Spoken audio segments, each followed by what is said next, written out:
বন্ধুরা, চলে এসেছি সন্ধেবেলা একটু নিজের কাজ নিয়ে। তো অন্যদিন আমি যে ব্লগগুলো দিই সেগুলো বেশিরভাগ আমার রান্না থাকে, আমার সংসার থাকে, তার সাথে কিছু বন্ধুবান্ধব থাকে। তো আজকে আমি ঠিক করেছি আজকাল যে ব্লগটা করছি সেটা অ্যাকচুয়ালি পুরোটাই চেষ্টা করব আমি আমার কাজের মাধ্যমে। তোমরা সবাই জানো, তোমাদের সাথেও আমি সবার পরিচয় মোটামুটি করিয়ে দিয়েছি আমার স্টুডেন্টদের। আমি নিজে বাড়িতে বসে এই কাটিংয়ের কাজ বা সেলাইয়ের কাজটা করে থাকি, আর তার সাথে আমি শিখিয়েও থাকি। অ্যাকচুয়ালি আমি শেখাবো বলেই কিন্তু আমার ট্রেনিং সেন্টারটা করেছিলাম। এখন যেটা হয়েছে, কি বলবো তোমাদেরকে, নিজেও কাজ না করে ঠিক থাকতে পারি না। তো সারাক্ষণ যতটা যা রান্না বান্না সংসার ঘোরাফেরা যা কিছু করলাম, তার সাথে কিন্তু এটাও আমার খুব ভালো লাগার জায়গা। আর বন্ধুরা, এটাও তোমাদেরকে বলি, কোনো কিছু করতে গেলে তোমার বাধা বিপত্তি অনেক আসবে, সেটা কিন্তু বড় কথা নয়। তোমাকে এগিয়ে যেতে হবে এই বাধা অতিক্রম করে। তো বন্ধুরা, আমার এই ভালো লাগার জিনিসগুলো একদিনে তৈরি হয়নি। রেগুলার কাজ করতে করতে এমন একটা হয়ে গেছে এই কাজগুলো নিয়ে, ভীষণ ভালোবেসে ফেলেছি এই জগৎটাকে। তো চলো তাহলে দেখো আমার জগতে আমি কতটা কমফোর্ট আর কতটা আমি কাজ করতে ভালোবাসি। সবাইকে আমার এই ভিডিওটা একটু দেখার অনুরোধ রইল, সবাই একটু দেখো।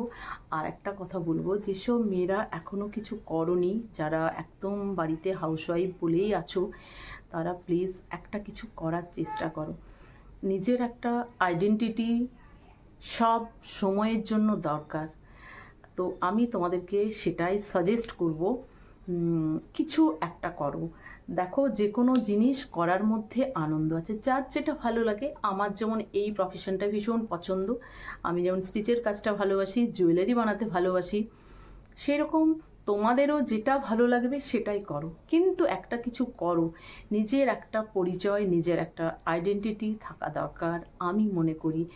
আর এই রকম চিন্তাধারা সবার মধ্যেই থাকা উচিত। তো তোমরা এতদিন দেখেছো আমি যে ব্লগগুলো করি বেশিরভাগই রান্না বান্না ঘোরাফেরা এইসব এই নিয়ে ব্লগ খুব কমই করি, করি যেগুলো আমি শেখাচ্ছি সেই সময়। তো অতটা ডিটেলসে তোমাদের সাথে আমার আলোচনা করাও হয়নি। তো আজকে ওই জন্য আমি এলাম যে তোমরা যা করছো করো, মেয়েদেরকে বিশেষ করে বলবো যা করছো করো। সংসার সামলেও কিন্তু কিছু করা যায়, যেটা আমি দেখো রেগুলার করি। নিজের একটা ইনকামের জায়গা তো তৈরি করতেই হবে, তার সাথে একটা নিজের পরিচিতি। কষ্ট আছে, যে কোনো কাজ করতে গেলে ঘরে বসে তোমাকে তো কষ্ট করতেই হবে। কষ্ট না করলে তুমি কিছুই করতে পারবে না। তো যাই হোক, আমার ছেলে যখন ছোট ছিল তখন খুব কষ্ট হতো করতে, কিন্তু আমি ছাড়িনি আজকার টিটু। কেন? এটা আমার ভীষণ ভালো লাগার জায়গা, আমার নিজের জায়গা, এটা আমার কমফোর্ট জোন।